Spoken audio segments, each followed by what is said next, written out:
Hey, welcome to Film Fanatics, three film geeks discussing movies, both new and old. My name is Dan. My name is Justin. And I'm Joe. This week, Jack Black gives us Goosebumps, Guillermo del Toro gives us Another Kind of Scare in Crimson Peak, Tom Hanks defends a Russian spy in Bridge of Spies, and Idris Elba leads boys into battle in Beasts of No Nation, in which we'll also talk about the relevance of Netflix in today's theatrical world. We'll also look at the history of rock band The Who in our home media moment, the documentary Lambert and Stamp. In our double feature of older films, Horror Month concludes with Listener's Choice old classic Tremors, and we've also got the Oscar A to Z film The Barretts of Wimpole Street. And we're also going to talk a little bit about an interesting move from Quentin Tarantino for his movie The Hateful Eight, coming up right around Christmas time. First up, though, we're going to talk about Goosebumps. In this, Jack Black plays prolific writer R.L. Stine, the real author of the second most popular book franchise of all time, Goosebumps, a fact that Black, as Stine, hits home a number of times humorously in the film. His new next-door teen neighbor, Zach, played by Dylan Minnette from Alexander and the Bad Day, takes a liking to R.L.'s daughter, Hannah, played by Odeya Rush, and due to circumstances, learns that his gruff neighbor is really R.L. Stine, and accidentally unlocks one of the Goosebumps manuscripts, setting in motion all of Stine's monsters to come to life and terrorize the town. Amy Ryan and Super 8's Ryan Lee co-star. Now, what I like the most about this movie is its imagination. I thought it was a brilliant concept to have R.L. Stine be a character in the movie when it could have been so easy just to adapt one of the Goosebumps books and make it a movie. Here, we make reference to many of the different monsters and crazy things happening in the Goosebumps books, but it's set in the real world. I thought that was really cool. The monsters are fun. I thought the humor and the scares were appropriate in both balance and tone for a PG film. And when I was a kid, there were a ton of movies like this. The action comedy for families and kids. You know, obviously Goonies is sort of the go-to, but you know, Joe, a movie that we reference from time to time, The Golden Child, fits into that category. But really, we don't see these kind of movies anymore. I could think of only two from the last 5 years that are really any good, and that is Oz the Great and Powerful and Super 8 itself. Pan last week was awful. You know, there was an attempt there to do something, but I really enjoyed this movie. I give it a B+. All right, Justin, let's go to you. The man who destroyed my childhood for all the right reasons, not for the wrong ones, that will forever go to Roland Emmerich. Never forgive, never forget. But his franchise finally gets a theatrical release, and it's to some extent better than I expected. Unfortunately, the first act I felt was irritatingly so filled to the brim with kids' movies cliches. We have the stereotypical goofy sidekick, slapstick comedy, and many awkward exchanges meant to be played for laughs. But once we actually dive into all the glorious chaos of R.L. Stine, which I felt was a little toned down from some of the stuff that he did in the 90s, which, for lack of a better word, traumatized me for several years. It actually becomes a lot more fun, and you start seeing that originality until it ends on probably the most predictable note imaginable. It's fun, and honestly, for about, I want to say 2/3 of the movie, I was definitely on board, but the beginning and the end are a little shaky. I leave Goosebumps with a C+. All right, Joe? Well, actually, I think all the movies that we saw this weekend I went in with like kind of no real expectations about one way or the other. This one I think was definitely on the lower end, though. It looked kind of generic to me, but it was quite a surprise. I actually did enjoy Goosebumps a lot more than I was expecting to. I thought the performances were pretty good. It's actually good to see Jack Black in a role that I think works for him. I think he did pretty well in the movie. I do think the story was kind of cliche at points, but I didn't think it was anything terrible. I thought it had some maturity to it. Some of the conversations, I thought they were genuine enough. And it definitely had an element of mystery and magic and a sense of adventure to it that I thought was grand and very fun. And I did think that the actual plot itself was pretty unique as opposed to just adapting a story. So overall, I thought it was pretty good. I was even tempted to give it a very good grade, but for two things. I think that, like Justin said, the ending is incredibly predictable and safe. I also feel that the movie could have tapped much more into the world than it did, but instead focused on a couple monsters, when there was a whole lot more they could do, which is why I could say a sequel could be possible, because there's just I'm sure it will so be. much more they could do with this concept Yeah. that I just felt like it was lacking a bit there. And I have to say, I know that they made it a little more accessible for younger kids, I guess, but the Goosebumps books and even the TV show were honestly pretty scary. Oh, yeah. Like, they were pretty disturbing, and this wasn't really that scary, like, at all by comparison. And I understand, I'm actually kind of surprised they got away with some of the stuff they did back in the day airing it. But if they're going to do another one, I hope they up the scares a little bit, because, for instance, Slappy, the dummy, was, like, pretty much the most famous monster. And he was okay as a villain, but he was terrifying. I was going to say. In the show and in the books, and it's like I said, it doesn't do the series a huge detriment for me, but if you're going to do R.L. Stine, you got to get the creepiness factor a little bit more than that. It can be corny, but it has to be creepy too. But I do agree with you, Dan. I leave it with a B+. It was a pretty good time. Okay. Yeah, I definitely enjoyed it. I do agree, Justin. It starts out a bit slow and maybe a little corny. And because of that, the ending is not only predictable, but it's a bit rushed. Definitely. Because, they spent a little too much time up front before things start happening. I would agree with that.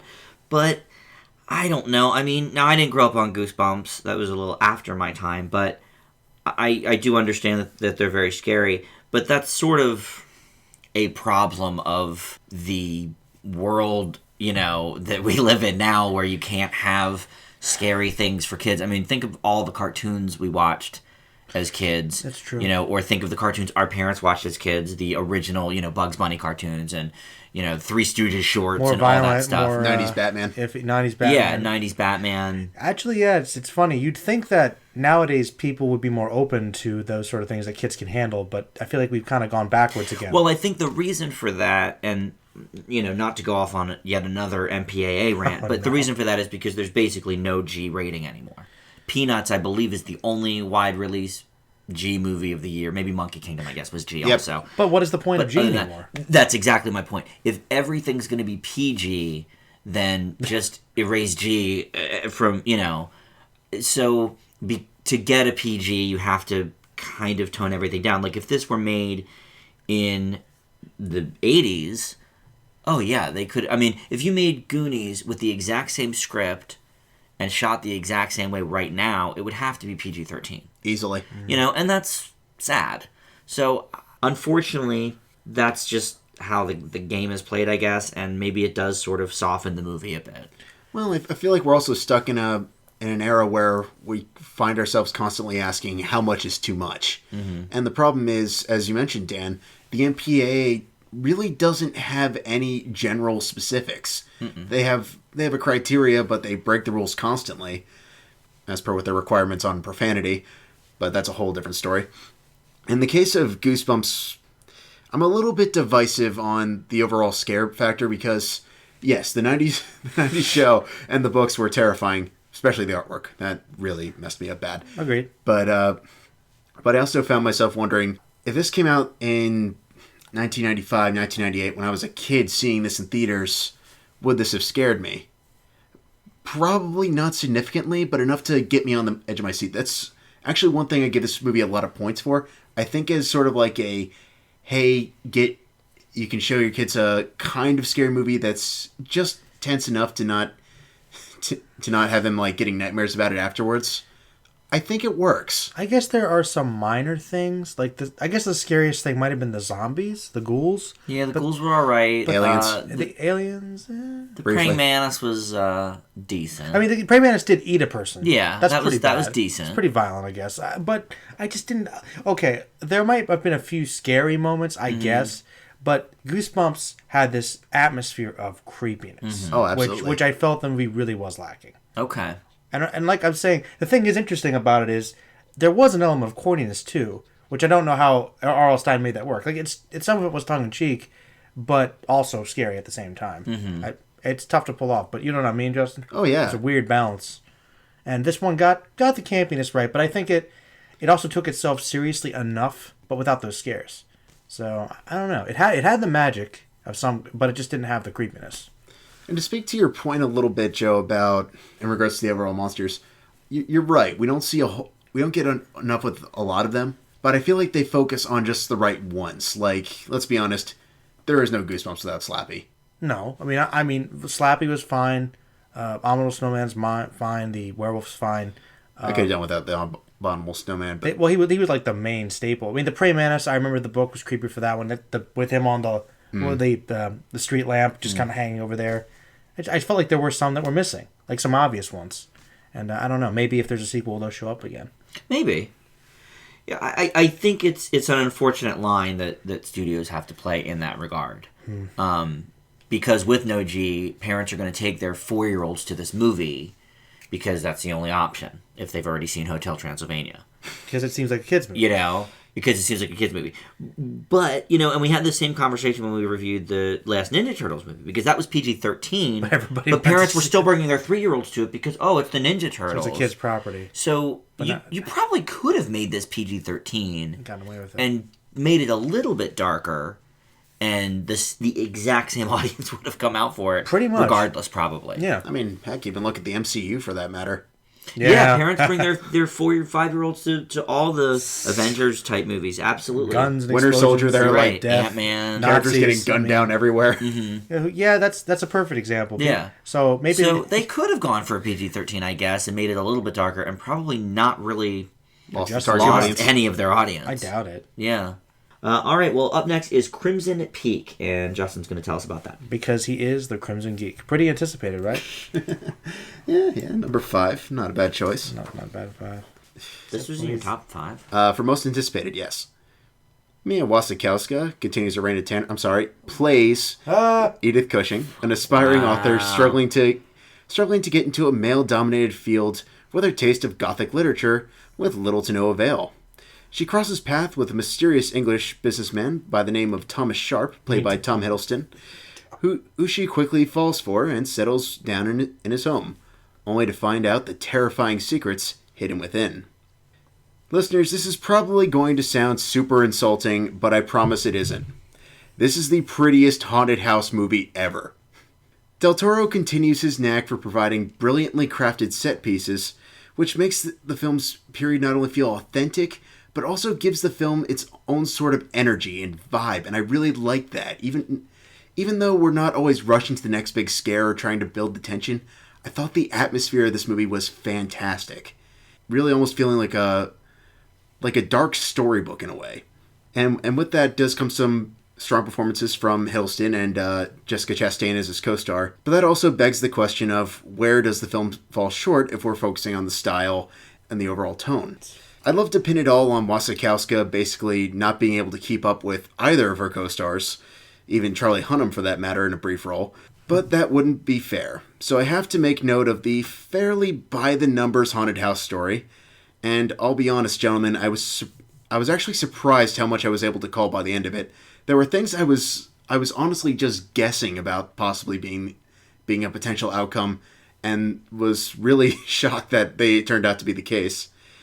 And the seemingly subtle moments where Del Toro's own personal outside troubles tend to bleed into the actual narrative, such as his doomed attempt to make a In the Mountains of Madness movie, and studios were literally saying you have to put in a love story, which it becomes a plot device in this movie. Neither of this completely dooms it, and there are some things that are really good about this movie, but it's definitely not his masterpiece, Pan's Labyrinth. I leave Crimson Peak with a B+. Joe? Well, I think that's an accurate statement. I don't think it's insulting. A pretty haunted house movie. I think they can exist. It looked great. I know, pretty might not be associated, but it looked great. I mean, no, visually, the movie looked awesome. I mean, it's Guillermo del Toro. If he does anything right, it's that. He does, and I have to say, the ghosts were really cool. I thought the movie did have a great atmosphere, which you guys know I love. If a movie's got a great atmosphere, that half does it for me anyway. And I thought the performances were pretty good. I mean, I don't hate Mia as much as you guys do. I thought she was fine. She varies from movie to movie, but she's not good. Didn't blow me away, but she was fine. I was I liked her. I thought she did the character okay. I mean, compared to Hiddleston, though, it was great. And I thought Chastain was the best, though. I thought she played this really frightening character and just kind of bleeding evil, just permeating throughout the entire thing. Just came, really, she just was oozing it, Yeah, I agree that the time period seemed authentic. I thought that it moved pretty well. I wasn't bored.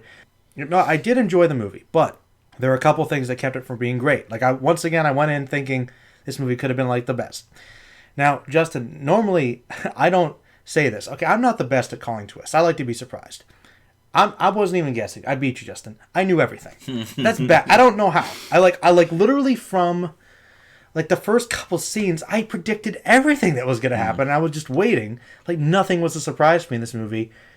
I mean, I thought it was okay, but, like, literally, there were no twists, no surprises for me whatsoever. And for me, that's pretty bad. The plot was pretty by the numbers, no huge surprises. And I have to say, it's a horror movie that I didn't find scary at all. Creepy, I guess as Justin would say, maybe. There was some atmosphere, which was great, haunting, gothic, but was there anything terrifying, chilling? No, not really. Not for me personally. Maybe it could scare some people, and that's fine. But, you know, that is kind of a negative factor for me. Overall, though, I thought Crimson Peak was pretty good. I leave it with a B. Okay. Yeah, I mean, I certainly applaud Del Toro for making, as you guys would expect, a horror movie that dares to do something different. Yeah. I do think a lot of it works. There's very interesting shots.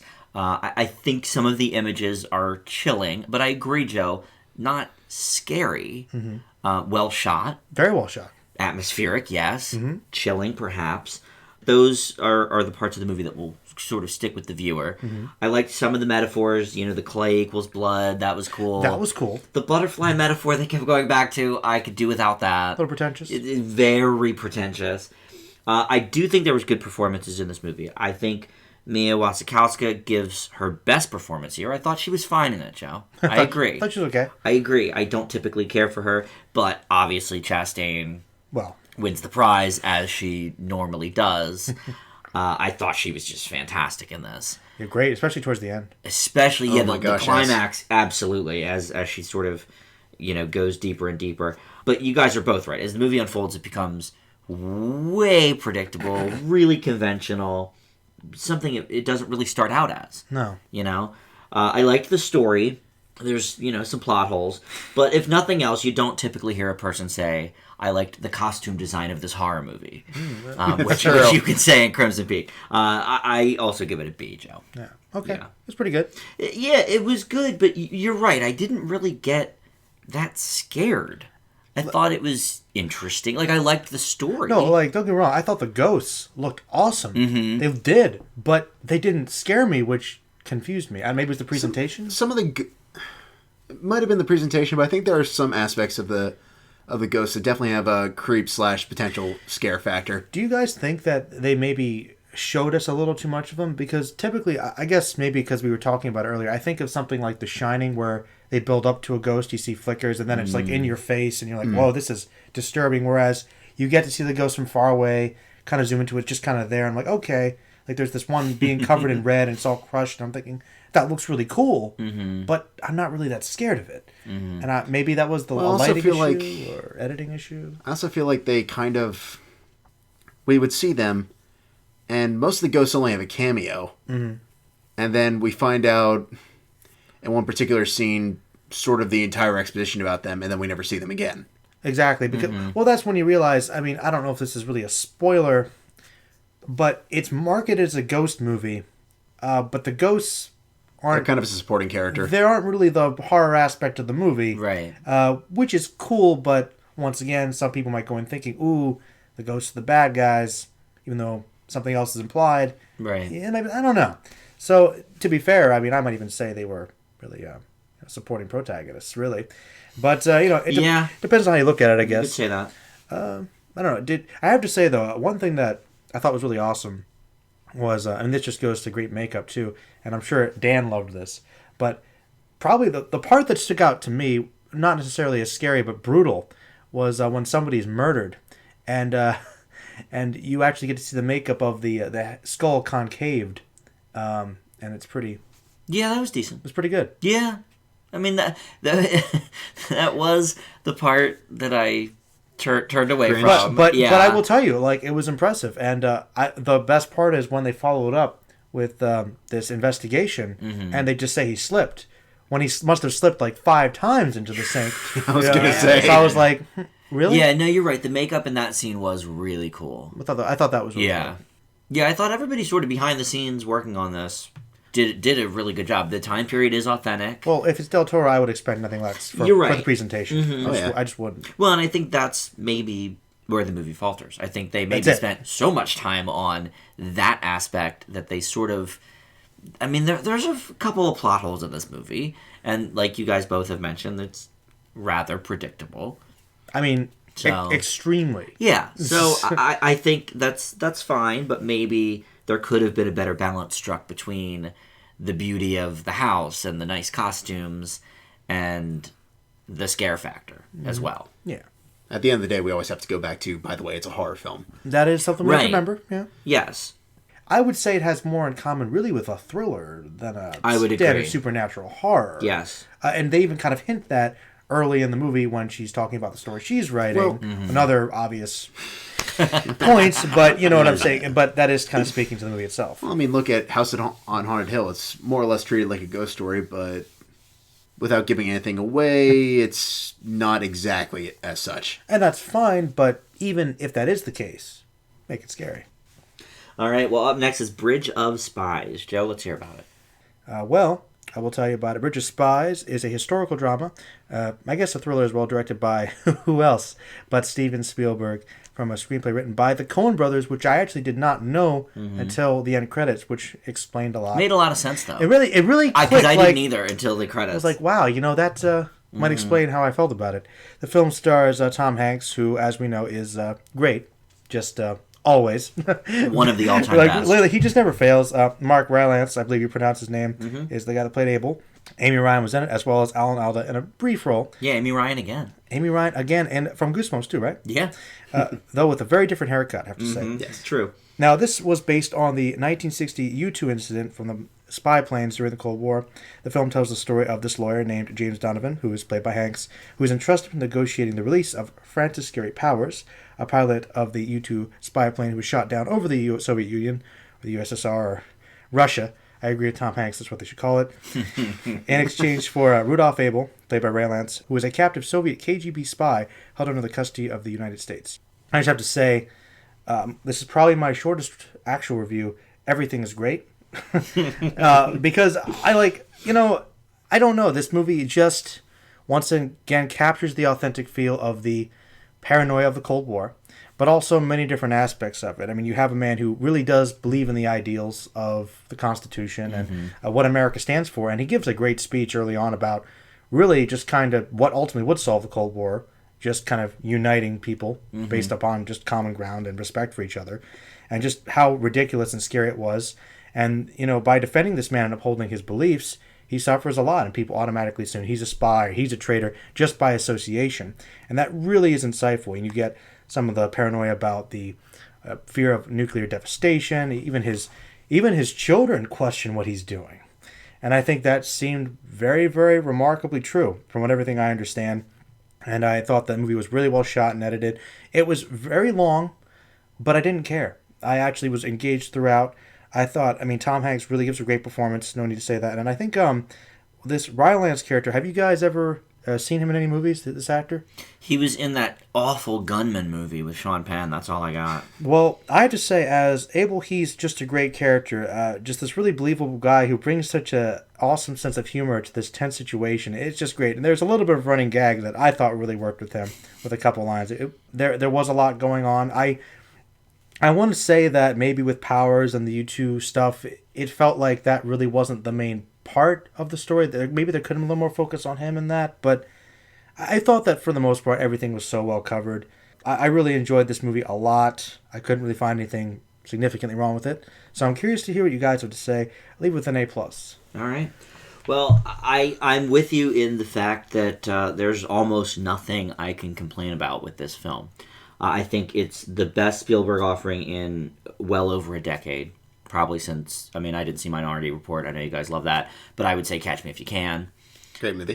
Which is a great movie. But Hanks is flawless as Donovan. This is Hanks' best performance in a long time as well. But Mark Rylance, you're right, who I don't know really at all, except for that terrible Sean Penn movie. He goes toe-to-toe with Hanks as Abel, gives by far the most memorable performance of the film.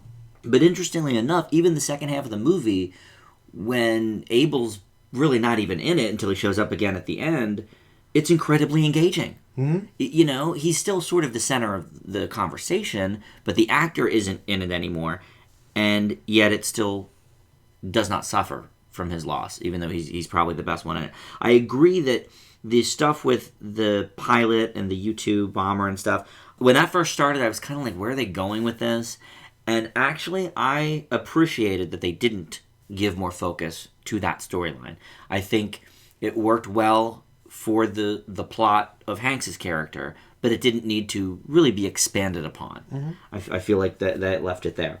My one complaint about the movie is, though even at 2 hours and 20 minutes, it does not fall prey to the every Spielberg movie is too long syndrome, in the sense that I was never bored with it. Okay. But it does fall prey to it in the sense that the last two scenes don't need to exist, seem to be there only for Oscar baiting purposes, and I didn't like that. I think they should have ended it in the plane. I go even further back, honestly. And possibly even further back, honestly. But certainly those last two scenes don't need to be there. Maybe they don't, but I was okay with them. Well, you know, Spielberg just needs to stop with that. You might be able to trim another scene or two, but I wouldn't. Compared to the bloat fests that are like Lincoln, Amistad, Bridge is actually much more concise because it's a great story. I was never bored with it, and maybe because, partially because the Coen brothers co-wrote it. They do have a lot of snappy dialogue all the time. They do, so maybe it was kept in check somewhat from that. I'm just a little under you, Joe. It's an A. Justin? As a lifelong admirer of Steven Spielberg, I'm a little disappointed that the latest Hanks collaboration is just good. The Cold War lends itself so well to suspense to build tension, and the angle being taken, which I really did like about the whole, we have a Russian spy, but we want to give him a fair trial. I really liked that story. Then we introduced the B story about an hour and a half into the movie, way too late in the game as far as I'm concerned. It just feels draggy. I thought it was incredibly dry.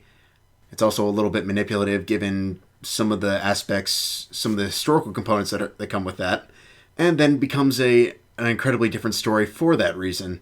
That shreds across some of the other elements from their first story that could have given it so much more attention, because Abel is such a more fascinating character. I felt like we could have just kept him at center stage, trimmed down the majority of the subplot, and you really wouldn't have lost that much. Hanks is good as per usual.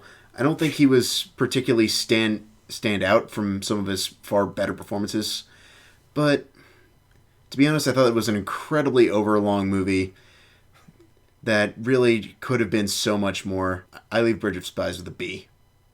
Well, this is coming from the person who didn't think Hanks was that good in Captain Phillips either. I was going to say, which is another, I think, one of the best Hanks performances of the last decade. I did think it was better than Captain Phillips. I'll say that much. You would have to. You hated the performance of Captain Phillips. It's basically Bridge of Spies. Can you hear me? I mean, wow. No, I think the Hanks character is very engaging. Now, are the scenes with him and Abel the best of the film? Sure, I'll give you that. But I do think that because of his love, of the Constitution and doing what's right and being a good person, regardless of any other factors, that B story is great not because of the fighter pilot, who cares about him, but because of the other person he's attempting to rescue, the student. I think that part's great. Because he's so determined to get him, despite everything. Right. Well, no, my argument with the B story was more or less when they start giving the background on, oh, look, this is how he got there. We don't need that. What do you mean? Who got where? How powers got overseas, and spoiler alert in historical context. That may not actually be accurate. I kind of had to deduct Spielberg some points on that. What isn't accurate about it? It's very heavily debated that a missile never actually hit his fighter. And it's also increasingly even more so debated that he actually just defected, which the movie does nothing with. Well, no, it doesn't. I think it kind of almost implies that it's everyone possible. Kind of hates him. Well, even though it's possible, we don't really know what happens. I think it's quite possible he could have cracked, and I think it's implied he didn't.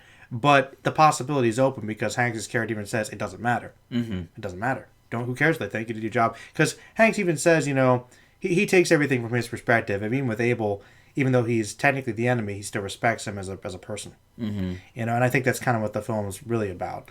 No, and I respect it for that, but I also don't think we need the entire Powers backstory subplot. Well, that eats up at least 20 to 25 minutes of the movie. I guess not, but I think it was interesting because it showed the context of what they were trying to do and maybe why the Russian government might have been afraid of that and disturbed by that. I mean... Yeah, I think we definitely needed to know at least some sort of context Are you suggesting they should just had him get shot down and there's this pilot we have to save, that's it? Yeah, okay.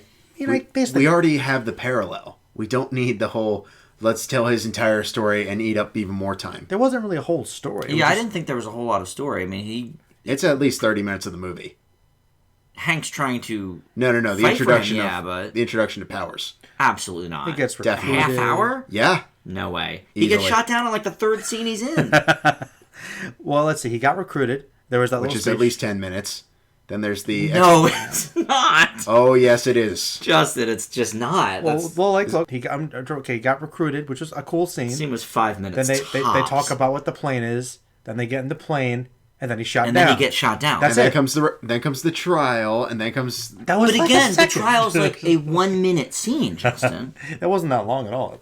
There's no way that there's a half hour spent on Are you including the torture and stuff, the prison shots? Everything? Yeah, with him. Yeah, they include that stuff. They give his entire exposition, which is redundant. We're trying to give... Spielberg's trying to create a cultural parallel. I get it. We don't need it. That's not what this movie's about. And I feel like because of that, if you have to show we have so much stuff in this movie that does not need to be there. I think everything's fairly relevant. I mean, I don't know. These scenes are not as long as you're saying, though. Maybe because you. But you were bored with the movie, so maybe they seem longer to you. I was bored with those specific scenes. Like the first 15, 20 minutes of the movie. Yeah. Fantastic. The opening scene that's dialogueless for about 7 to 8 minutes. Yeah. That could have been a short film, and that would have been an A or an A+. Unfortunately, that still leaves the rest of the movie, which is good, but it could have been great. All right, well, to me and Joe, it was great. It's Captain Phillips all over again. All right, well, up next is Beasts of No Nation. In this movie, a young West African boy, Agu, played by Abraham Atta, becomes hardened when his father is killed during a civil war, and in order to avenge that death, he becomes a child soldier in a mercenary unit with a sadistic leader, played by Idris Elba. It was written and directed by Kari Fukunaga. The distribution of this film is a story unto itself, as we're going to talk about after our reviews, as Netflix bought the distribution rights to it for $12 million so they could put it on their streaming service the same day it went to theaters. As a result, 4 of the biggest theater chains decided not to screen the film, downgrading it to a very limited release, essentially just to independent theaters, not unlike what Sony experienced with The Interview last year. Hopefully, though, come award seasons, voters won't see that as a negative, because it's incredibly powerful, well-acted, heart-wrenching, and everything Oscar voters tend to look for, honestly. Now, it might be too violent, but that certainly speaks to the authenticity of it and hitting the point home. I sort of wish we got more background on some of the characters, or got into their psyche a little bit more. It does become a little bit repetitive. But the one scene towards the end with a certain standoff is worth the price of admission alone, or at least the price of a Netflix streaming account. Subscription. I give Beasts an A-. Justin, what'd you think of Beasts? Well, back when I had my first taste of a child soldier story with 2006's Blood Diamond, I didn't think it was possible to do it much better. But today, I respectfully stand corrected.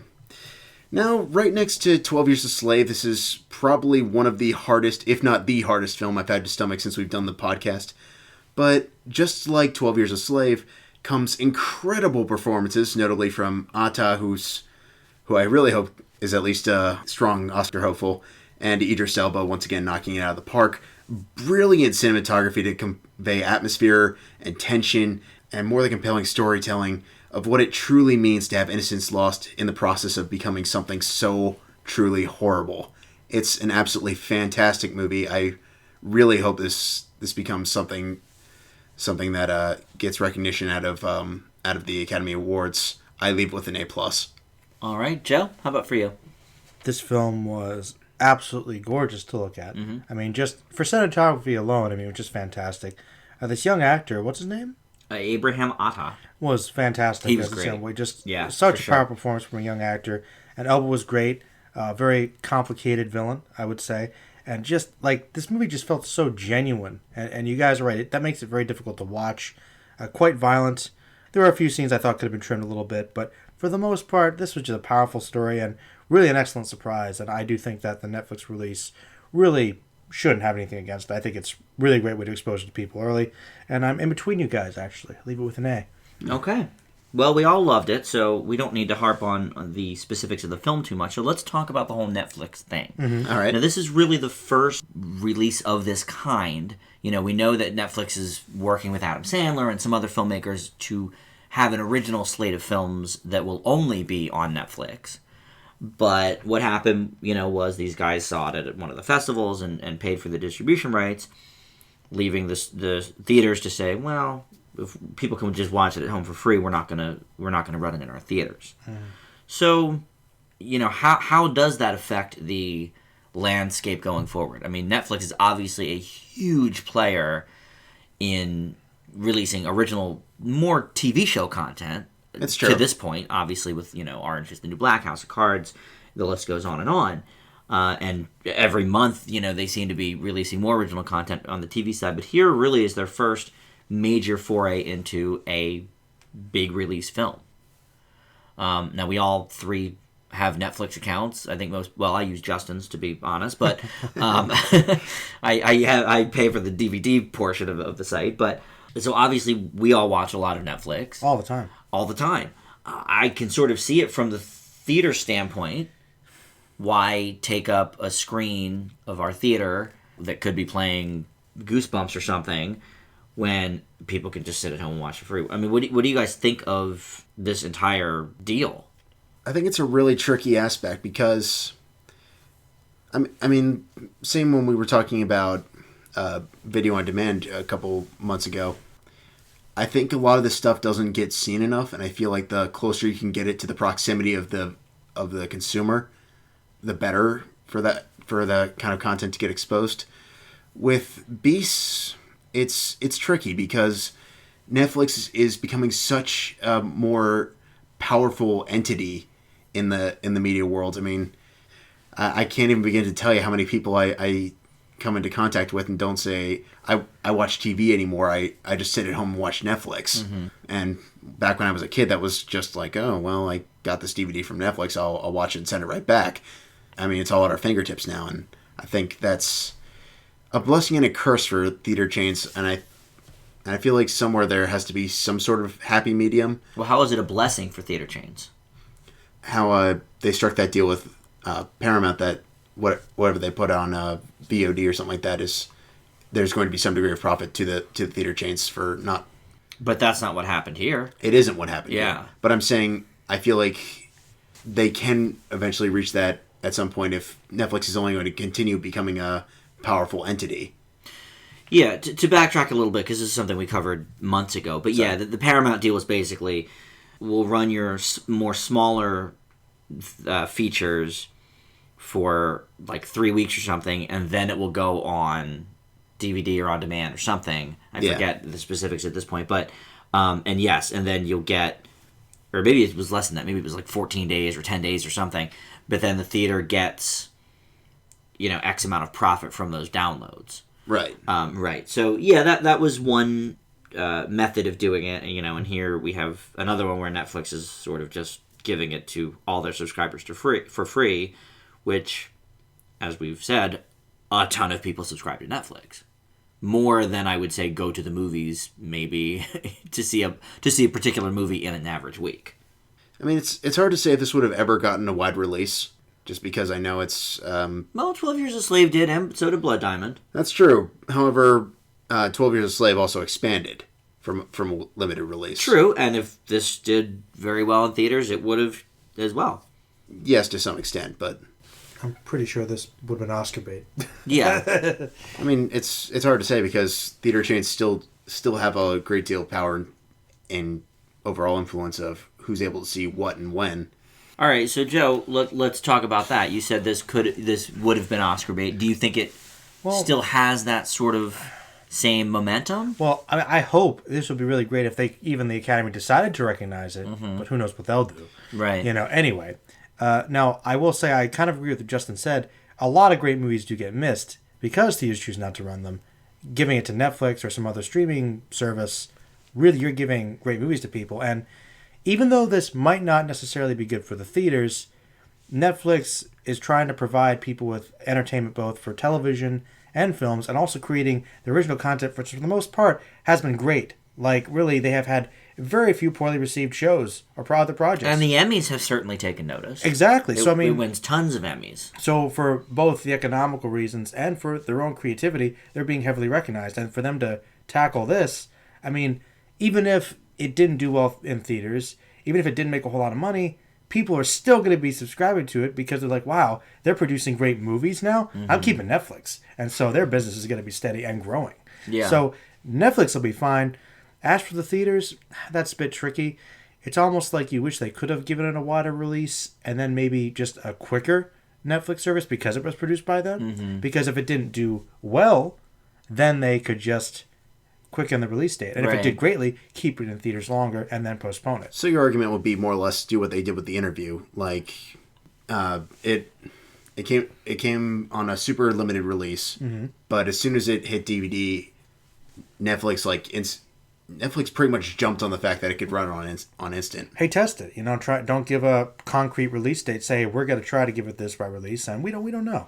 And my question when I read that statistic that they paid $12 million for the rights to distribute it is they had to do that in the hopes that it would make money in theaters.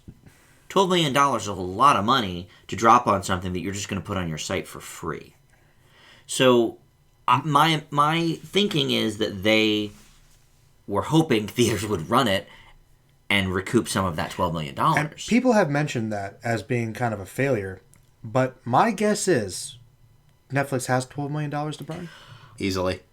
My guess? I don't know, easily. I mean, yeah, they're hundreds of millions, maybe they're even $1 billion company, I don't know.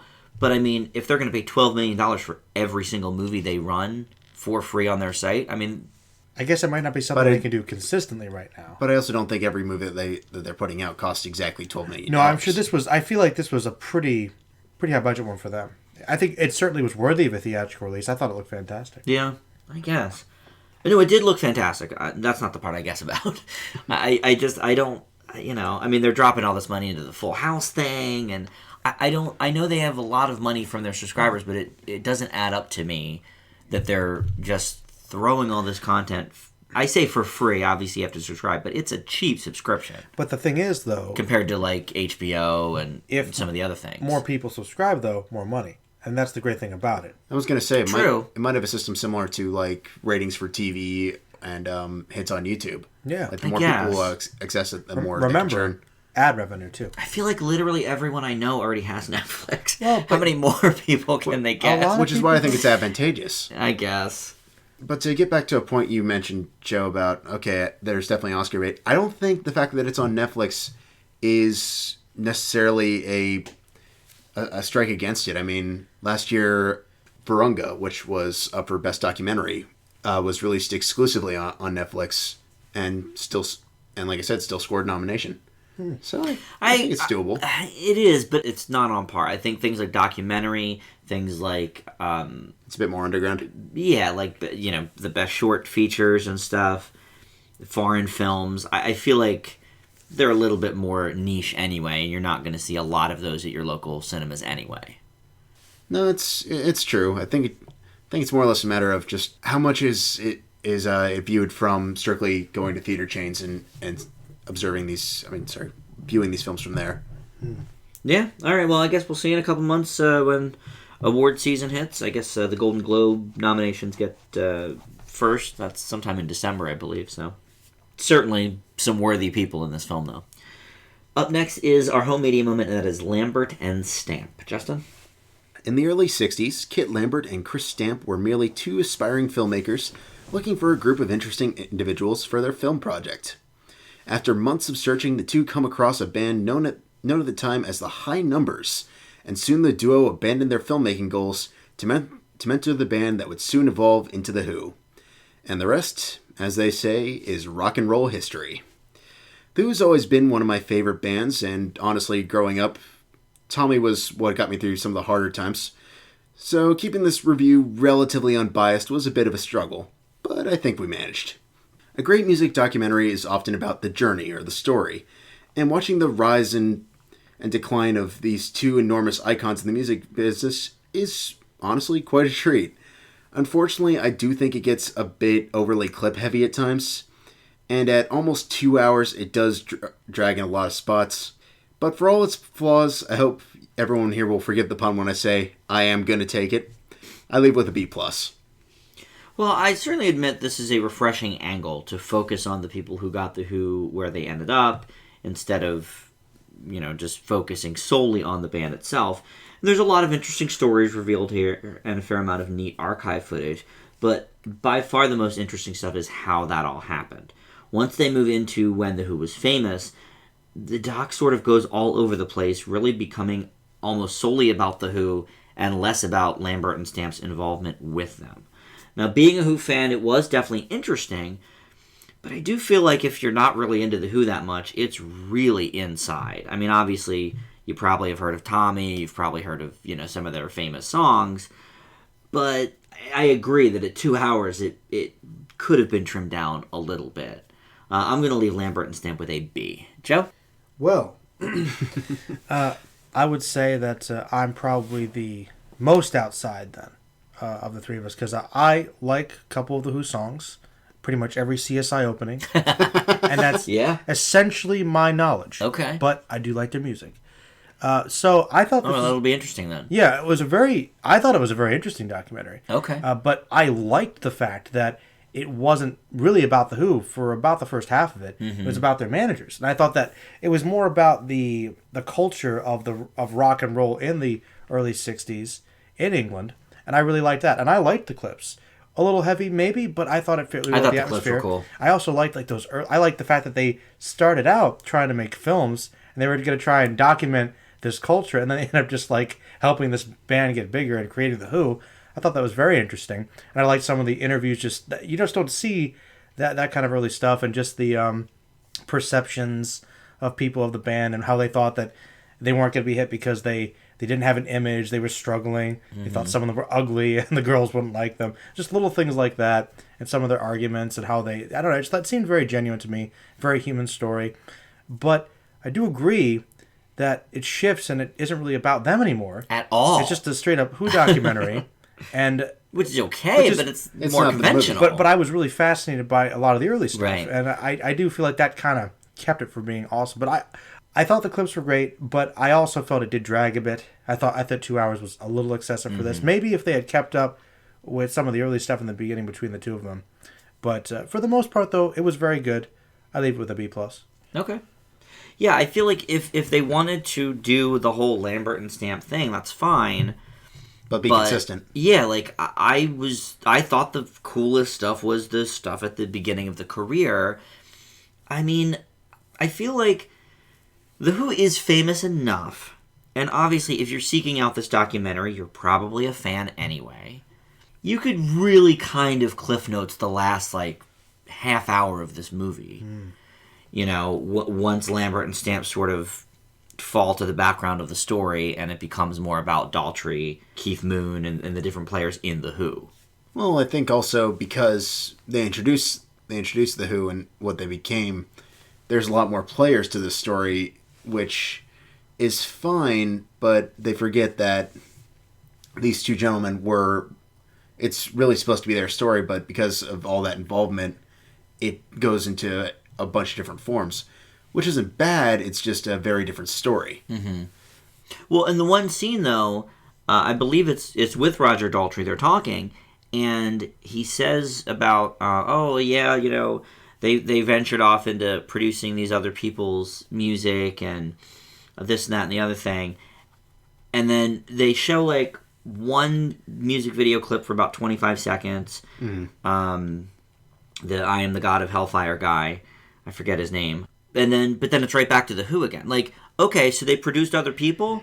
Well, why don't we talk to them? That guy's still alive that does the I Am the God of Hellfire song. Talk to him. If you're going to do the Lambert and Stamp stuff, talk to the other people involved. I think it's kind of and I know we never talked about this on the podcast before, but kind of my criticism of Sound City way back when. When I was saying, like, okay, we talk about all these musicians who started out here and had these great experiences, but we don't have anyone who, like, was willing to talk about how much of a dump it was. You mentioned, well, none of them were really all that important. I think, I don't know a whole lot about some of the other bands that they managed, but, I mean... But why do you need to? It's not called the Who movie, it's called Lambert and Stamp.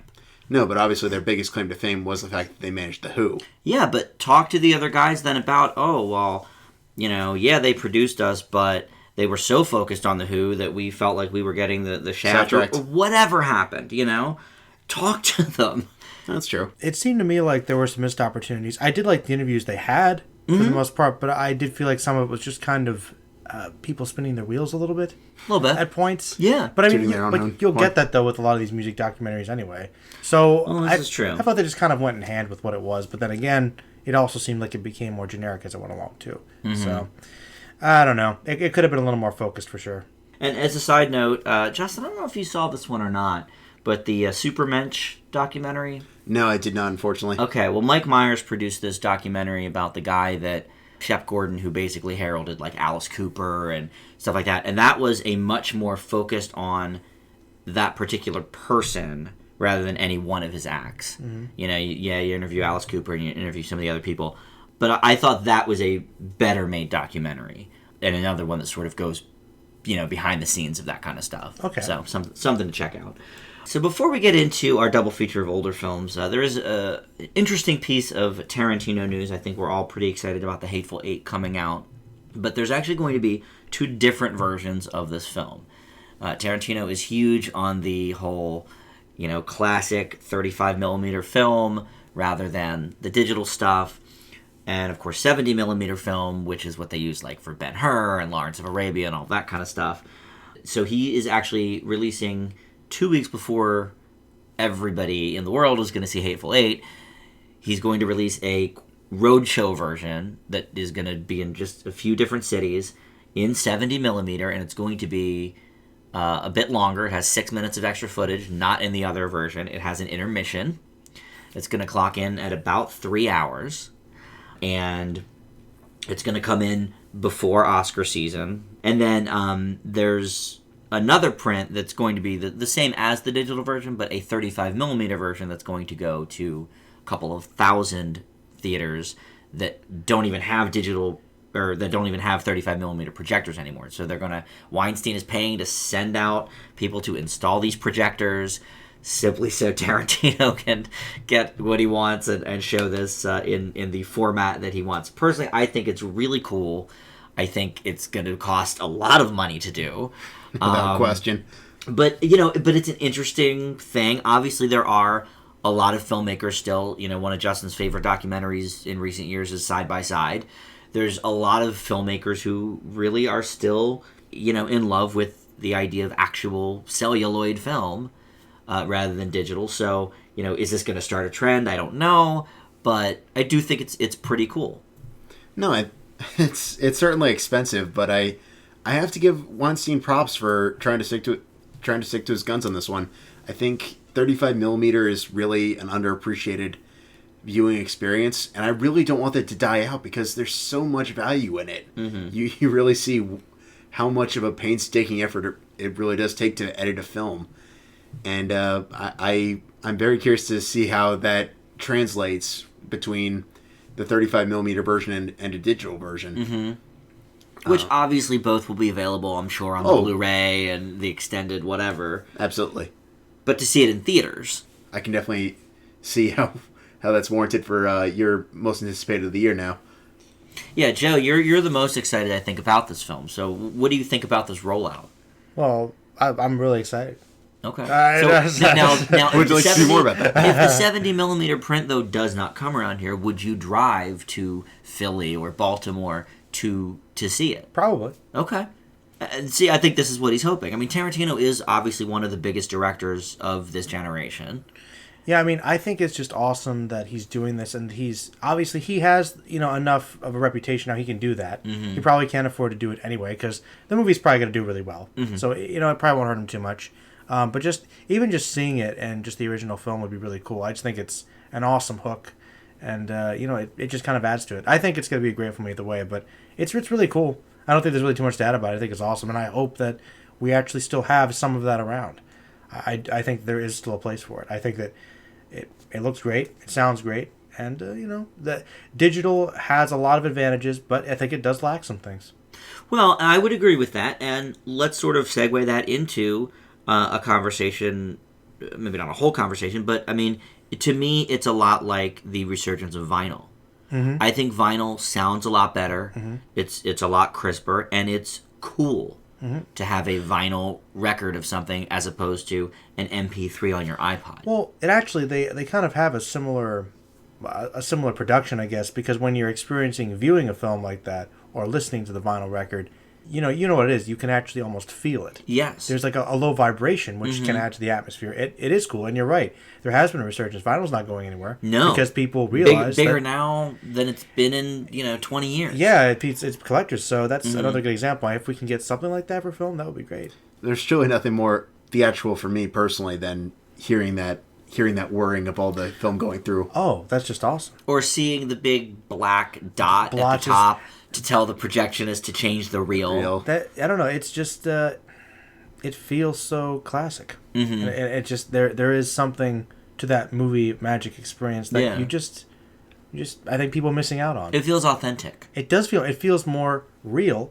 which comes to the whole debate about the whole digital filmmaking in general. And look, when we watched The Iron Giant for Joe's old classic pick, that was on a VHS tape. That old, like from 1999. Yeah. It looked fine. It looked really good. Yeah. I know everybody wants to experience everything in Blu-ray, and let's do the 1080p and all the stuff.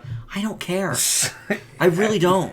Well, I mean, certain things look better. I'll give you that. I'm sure The Martian on Blu-ray looks a lot better than The Martian on your ViewMaster. You know what? But maybe I don't have the best eyes. I don't know. But I watched RoboCop again. Mm-hmm. Of course you did. On Blu-ray. Original on Blu-ray. And it looked great on Blu-ray. But in all honesty, the biggest difference between watching it on VHS or DVD versus Blu-ray was you got to see a little hint of purple in the armor, which is a great detail I never noticed before, and that's awesome. But did I need to see that little bit of purple? Not really. Probably not. It looked great years before, right? So I was blown away by it back, on the original VHS tape that I wore out. Well, look at these old movies that get re-releases, in theaters. Back to the Future, is well, by the time this airs, will have come and gone. But Future Day, October 21st. Mm-hmm. They're running the trilogy Back to the Future. But really, it's just a digital version. I mean, I would rather go to a movie house and see Back to the Future on film rather than the same exact picture that I could see at home on my Blu-ray player. It's just not the same experience. Just because it's blown up on a big screen, it's kind of cool, but it would be a lot. It would be much more of an event to me. It'll be interesting. Hopefully, we can check out the 70mm print and review that for the show, and then maybe review it again when the original or when the other version of the film comes out. All right, so let's hit our two old films for the double feature. We close out Halloween Horror Month with Listener's Choice. This is from Alex, and something that ran only on film back in the day, and that was Tremors. True. So, Joe, let's hear about that. Well, Tremors is a 1990 American Western monster film, directed and written by Ron Underwood, who did something else? I know Frank Underwood. Related? House of Cards. I don't think Frank's done it. Bring it back to Netflix. Not one and the same. It's all Netflix related. But Tremors stars Kevin Bacon, Fred Ward, and Reba McEntire, who I guess Dan loves. Cause he was everyone loves Reba. Come on. Raving about it the whole time. Well, basically, natives of the small town defend themselves against these strange underground creatures, which are killing them off one by one in a pretty standard monster flick. And I will say that this movie has a pretty decent balance, I guess, between the humor. I think it's more of a comedic venture for sure. And it has some decent action. I think that the actors are all having a good time. There's some good chemistry, and the Tremors look pretty good. I think they have some decent special effects, though I don't think it's as mind-blowing as a lot of other films.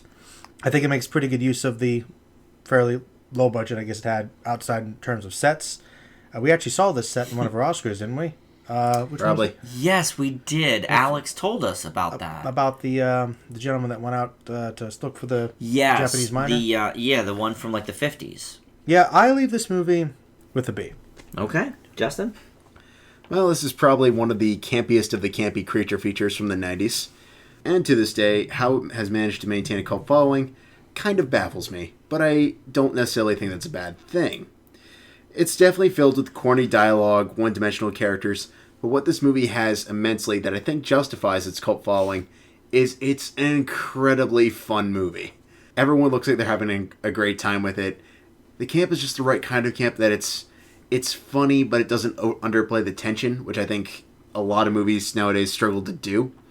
And because of that, it's always engaging, even though, like I said, the cheese is basically unavoidable. I leave Tremors with a B. Well, I'm a little bit higher than you guys. I have a nice affinity for this movie. I think it's the epitome of horror comedy. The film knows what it is, has a really great time with it. I do think the practical effects are pretty good.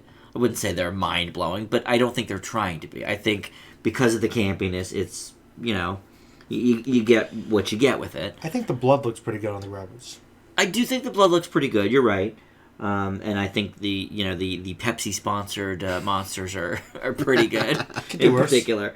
The story itself isn't very original, but standout characters like Michael Gross as Burt Gummer make this film, and really the whole series, something a little bit less derivative. His, gun crazy, and Reba's character, too. She's only in this movie. Michael Gross is in the whole franchise, and apparently the TV series that was as well.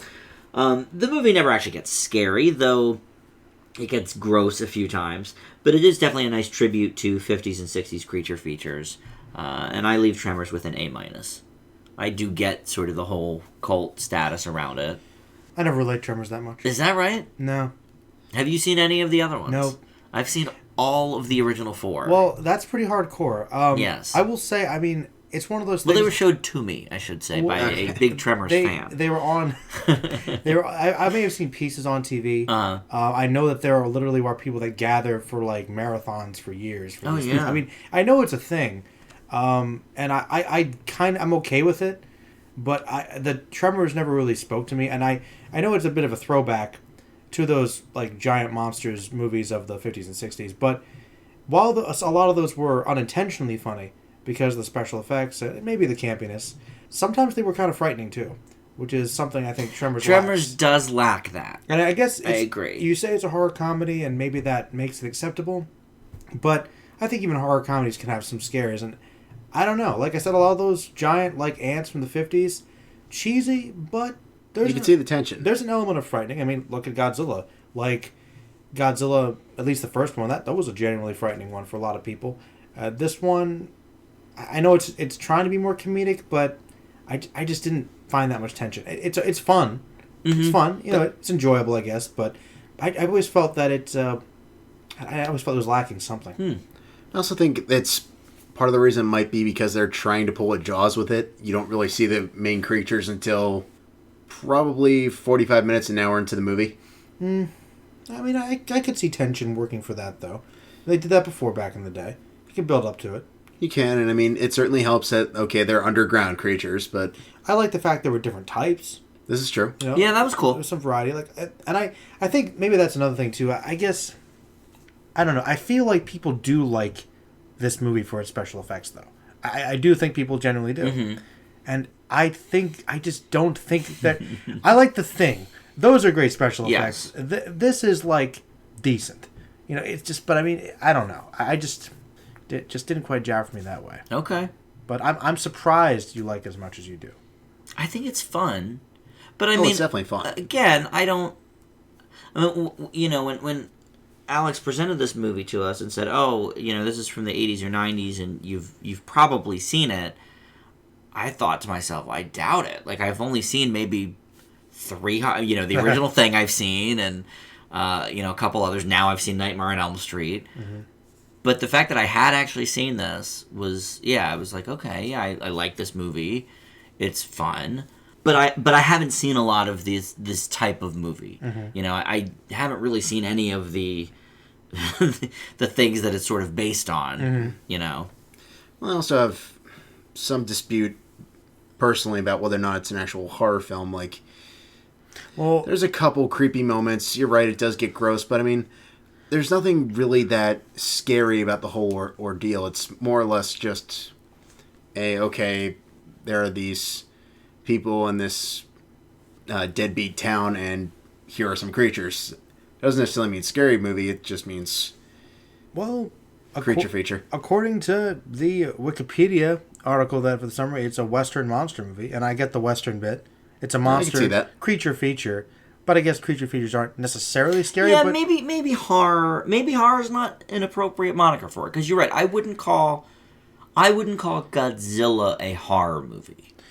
No, but that's a creature feature. It can be classified as such, though. Mm-hmm. Maybe not directly, but there are a lot of the. See, the thing is, typically certainly it applies for the Halloween Horror Month theme. Yeah, this is true. Monsters, but the thing is, generally speaking, when you have a creature feature monster movie, it's usually lopped in there with horror because it's supposed to be something you're afraid of, whether it's supernatural or a grizzly bear. Right, right. Hence grizzly. True. But, that's kind of a horror movie.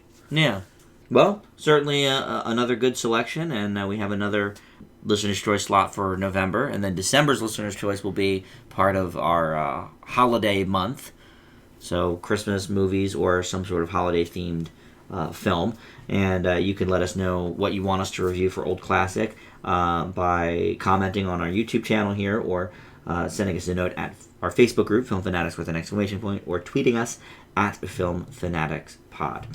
We close the show with our Oscar A to Z. That is the Barretts of Wimpole Street.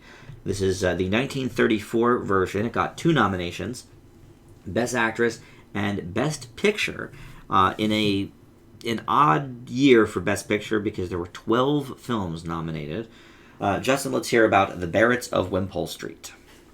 Norma Shearer plays poet Elizabeth Barrett, one of the 9 daughters of the family patriarch Edward, played by Charles Laughton, who forbids any of his children to marry. However, when she comes across a fellow young poet named Robert Browning, played by Friedrich March, romance blossoms quickly, and for the first time in her life, she dares to go against her father's wishes to follow her heart. If this sounds like a cliché romantic drama, well, listeners, you would be right. It's the dark side of the distinction of where theater ends and film begins in the early days of cinema, and because that distinction was borderline non-existent of its time, there are some issues with this movie. Whether or not I can excuse that from historical context in this regard, I'm a little bit at odds with, because there are some moments in this movie that are really, really good. The performances, despite its soapy nature, are fairly compelling. The problem is, it's also extremely hammy at times. For example, Shearer and March have very minimal chemistry whatsoever, and instead just go face first into the entire soapy ordeal of their characters' romance, leading to more or less them just staring longly at into each other's eyes and monologuing incessantly for not 1, not 2, but honestly 3 separate scenes that play out ultimately the same way, with ultimately the exact same result from Laughton's character each time, and doesn't grow whatsoever as the film goes along. I leave the Barretts of Wimpole Street with a C. One of the lower entries in our B's so far. I do think it takes a long time to get anything interesting. The first scene or two kind of lends itself to like a little intrigue. Where is this going? But then they just hang the audience out to dry for like 45 minutes. I do feel like come the end of the B's, though, when I'll be struggling to remember which movie was about what from the beginning third of the B section, I will remember this one.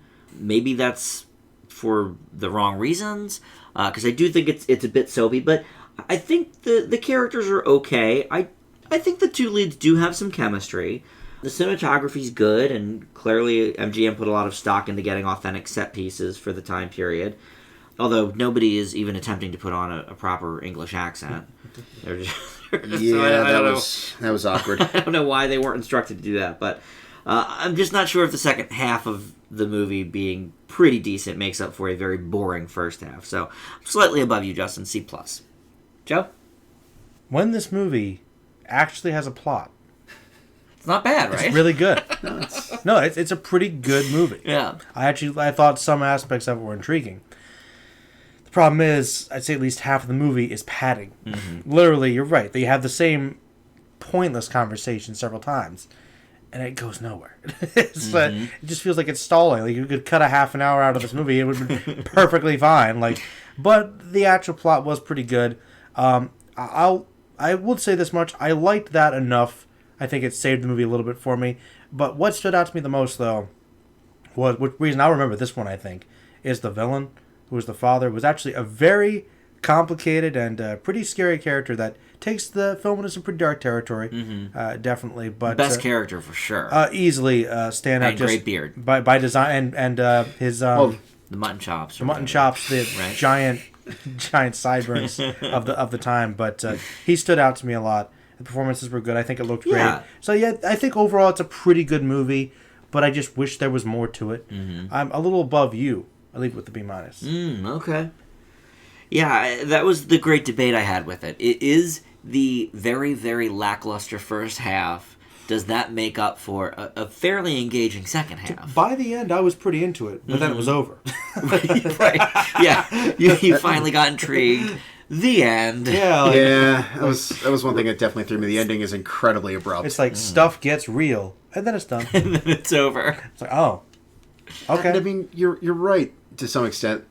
The Lawton as the father is definitely compelling, and he gives a great performance. But the problem is they never really go anywhere with his character. Instead, it's just, no, he's bad. You can't ever leave. Well, that's where I have to disagree with you a little bit. You're right. Most of the movie, it's like that. And if it was like that, I would have forgotten about it. But you might be forgetting the last scene. They do reveal a lot about his motivations, which I Yes, thought they do. was pretty advanced and well-rounded for the time. But then we go back to, oh, by the way, yes, I still have problems with you being out with another man. I'm going to try and chase you down. It's like, Well, you're right. great, nice to know that your entire character arc was ultimately pointless. No, not pointless. No, You're right. I don't think so. He didn't develop, he didn't do a turnadown like in The King and I or something. He didn't like change that. his mind. no. The king and I, you're right. Well, I'm bad. Okay, I'm good now. No, you're right. It's didn't develop that way, but you can still keep your character the way they are and have something revealed about them to make them a little more complex. I mean, I'm not sure if I'd call him complex. I'd say more sympathetic. But I think his motivations were fairly complicated. I think it was a little more than two-dimensional father stereotypes at the time would be. Good or Well- bad. I thought that was pretty profound, actually. I thought it was pretty heavy stuff when he has little at speeches times, again. I mean, like I said, it's a solid performance, and we definitely come to understand his character more. But I struggle in the fact that I feel like the entire arc, we see him interact. We see how his daughter's trying to grow as a person and trying to move along, but we also don't feel like at the same time anything's really happening to the father at this point. I'm not saying we have to have an Annie moment here and have the villainous parental figure do a complete 1080, but 180, Justin. 180. 1080. You They're will going see five them. different I'm times just telling around. you will see Barretts of Wimpole Street in complete 1080p, amazing surround sound. Complete 180. Okay, complete 180. Excuse me. I think you can reveal more about the character without them necessarily changing their entire point of view. No, but you at least have to see how they've grown over the course of the story instead of just a character with tunnel vision, beginning with tunnel vision and ultimately ending with tunnel vision. Well, I feel like you're right. Probably the better developed characters generally do grow, even if they're villains. But oftentimes villains aren't necessarily characters. They're just kind of ways to emphasize the plot to move forward, so they can remain relatively stable. It's the protagonists that generally grow more. But here's my counterpoint to that, Joe. Okay? Yes, a lot of villains are like that, but really well written villains grow over the course of the story, much like the same purpose of the heroes. A great story has a solid protagonist and an even stronger antagonist for that matter. I think that can be the case with a lot of stories, but I don't think necessarily means that automatically makes a great story. I have a great counterpoint of a movie we all gave an A+ to. Oh, Fire away. And it's going to be way out of left field from the Barretts of Wimpole Street. That's okay, go on. But it is Back to the Future month. Christopher Lloyd in Who Framed Roger Rabbit does never grow, but we learn why he is the way he is before his demise. That's not really growth, but It's like not this. growth, but we learn about him. As That's another true, layer. then his character kind of ends, so we don't get to see what would have happened, but Okay. he is still There you go. hating on the tunes at the end. Mm-hmm. There you Counterpoint to the counterpoint. Lloyd's character is... Now, I'll admit I haven't seen Roger Rabbit since we've done that review, which is great, by the way. It wasn't that long ago, a year ago maybe. I mean, Lloyd has maybe 25, maybe 30 minutes of screen time in a 2-hour movie. Okay. So, I mean, in the case of Barrett's, I mean, Lawton's character is probably on screen, I'd say at least half the movie. And he's a major character. He is. So I feel like if you're going to keep him in the limelight that much, something's got to happen to this guy. Otherwise, what's the point? Well, something did happen to him. He was forced to kind of challenge his perspectives for a little bit, revealed something. There was a hint of humanity, and then he went back. And then he decided not so much. It's not for me. Well, he Joseph, said. for that character, the choice was offered to him, and this character decided not to go the other direction. Mm-hmm. And that was his growth. Is it positive growth? No. But people are like that. You know, so I thought... And you're right. You know. Many classic villains don't grow. Exactly. Sometimes they don't have to. Sometimes evil can be evil. For the record, when you brought up the whole villain thing, I was half expecting you to make a Biff reference, but Yeah, I was actually thinking Biff too. He doesn't... Well, he grows a little bit, though. He does grow a little bit. He does. Yeah. Into that manure. All right. On that note, it is time to end the program. We are boldly going on Joe's channel all the time. And Joe, you have a Twitter feed now as well.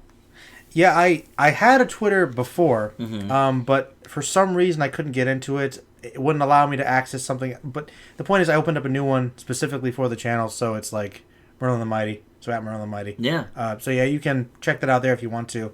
I'm basically everywhere for us now, and I try to get boldly going, and sometimes Film Fanatics everywhere, like we're Tumblr, Reddit, everywhere. Yeah, So and that's great. And our Twitter, as I mentioned earlier, is at Film Fanatics Pod, and of course the Facebook group Film Fanatics with an exclamation point.